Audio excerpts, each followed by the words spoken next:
Okay, YouTube says I'm live. Gordon Causey. It is now night, 10:44 p.m.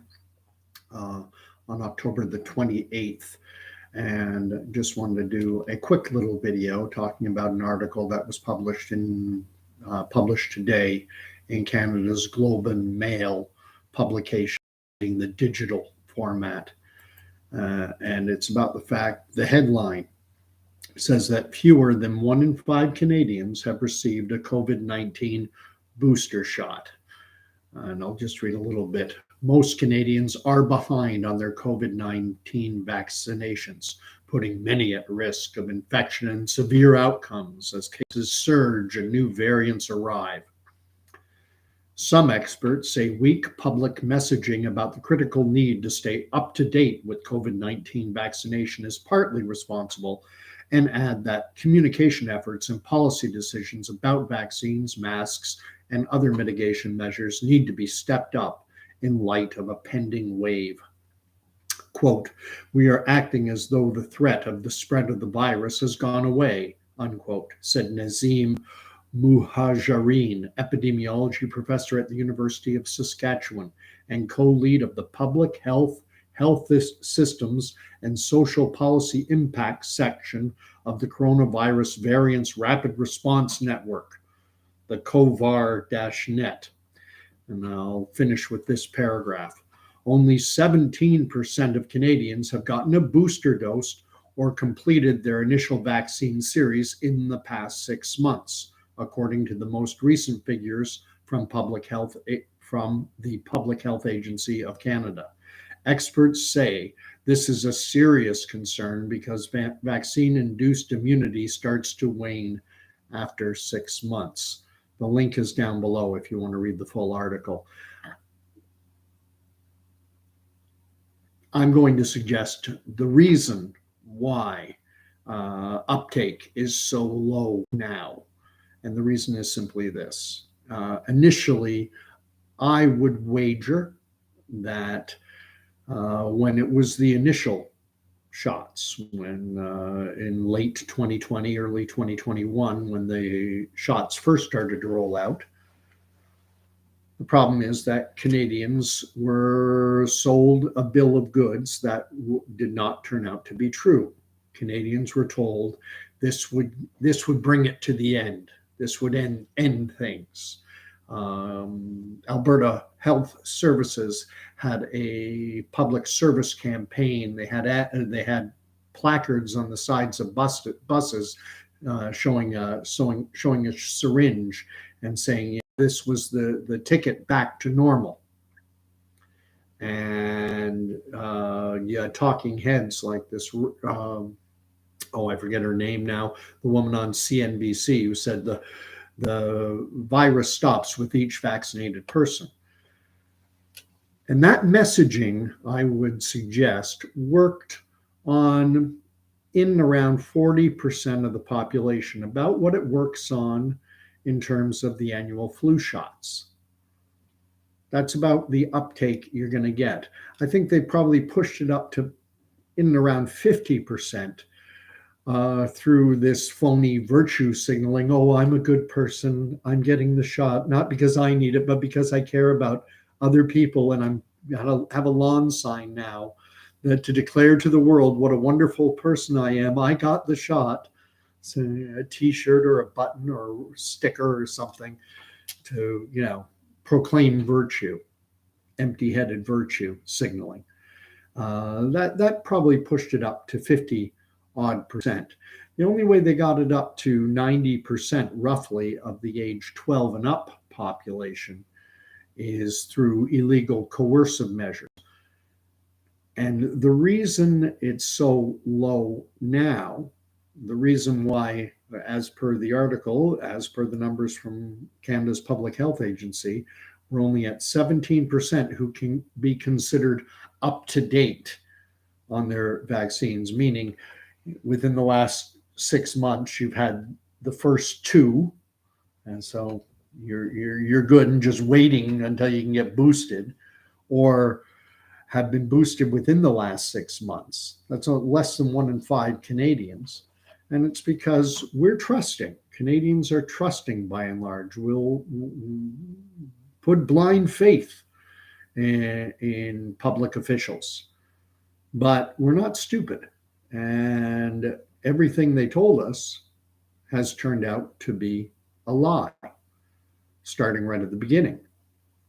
Theresa Tam announced publicly in February of 2020 that Canadians need not be overly concerned about COVID, that the risk of human to human transmission was incredibly small, that we learned so much from the SARS outbreak back in 2003 or 4 that no need to be overly concerned, Canada. We learned so much. We've got the situation well in hand. That turned out to be a crock. And then at the beginning, we were told, well, masking doesn't work because people don't know how to wear them properly. Anthony Fauci went on to 60 Minutes and declared to the world that the problem with public masking mandates is that people touch their face all the time when they wear masks, which obviously anyone who knows anything about medical PPE knows that's verboten. You never touch your face. You don't touch the mask. But no one does that. Everyone touches the face and mask. And so all of a sudden, a few months later, the public health officials suddenly forgot the obvious fact that the overwhelming majority of the population does not know how to handle medical PPE, and they mandated these disease, and I'm going to call them disease rags, because unless you're wearing the proper type of mask and unless you're wearing and handling it properly, yeah, you can make things worse. That's what Anthony Fauci said. That's what Canada's Theresa Tam said. That's what Dr. David Williams said early in 2020, and they were 100% correct. For a mask to work, it has to be the proper type of mask, worn it properly, handled properly, which nobody does. We all see it. You see people touching them all the time, and so they're just a cross-contaminating vector to spread viruses, germs, bacteria, pathogens far and wide, which if you have a healthy immune system, big deal. So what? And so is there a solution to this problem? No, there is no solution, because the problem is Canadians have justifiably lost faith. Not all, but a significant percentage of the Canadian population is no longer willing to be blindly trusting of public health officials, of government officials. That blind trust, that blind faith is gone, and justifiably so. They abrogated that trust, and it's not coming back. The new bivalent booster was even less tested than the original shots. And you can check into this if you like. Moderna, Pfizer, their original shots still have not completed their clinical trials. They still are not done. Moderna's trial, it's a single trial called phase 1, 2, 3 combined, which is something I've never heard of before, combining what are supposed to be 3 separate trials into just one single trial and labeling it 1, 2, 3 concurrent. Well, Moderna's, that one single trial, if you go on to clinicaltrials.gov, which is the government regulatory website where all this information is available, you'll see that their phase 1, 2, 3 combined trial, that it's not going to be finished until December 20, I believe it's December 29th of this year. I may not, I know it's December of 2022. I think it's the 29th, but I may be off on the date. And Pfizer's, if you go to that same website and look up their trial for their one single trial that they did, this phase 1, 2, 3 combined, not 3 separate proper trials, but one single trial, it doesn't end until March of 2023. And after that trial is completed, then you have to pour over the results, and that takes months. So this is this whole moving at warp speed garbage that people accepted blindly put blind faith and trust into our government health officials, into the pharmaceutical industry, which is mind-blowing when you consider a company like Pfizer has been cited as a habitual offender for things like illegal marketing practices, withholding negative trial results or negative events. A trial starts out, maybe they have 50,000 participants at the beginning of the trial, and then at the end of the trial, they announce that there were 42,000 participants. The obvious question when you see a large drop off is what happened with those other 8,000 patients, those other 8,000 other trial participants? Why are we not hearing the results from all of them? Sometimes people will tap out. They'll say, I'm not going in every month or every 2 months or whatever the schedule is to have my liver enzymes and everything else checked. I'm sick of it. I'm out. That's one legitimate reason. Another reason can be someone might die. And then does the pharmaceutical, this is an open question, does the pharmaceutical company then say, well, that person died, but it wasn't because of our drug. It wasn't because of our vaccine. So we're not including them. This is why Pfizer, if you go on to the National Institutes of Health website, and you can just type Pfizer habitual offender into Google, and you find the article yourself. It's from 2010 about how they were a habitual offender in terms of, again, bribing physicians, illegal marketing activities, and withholding negative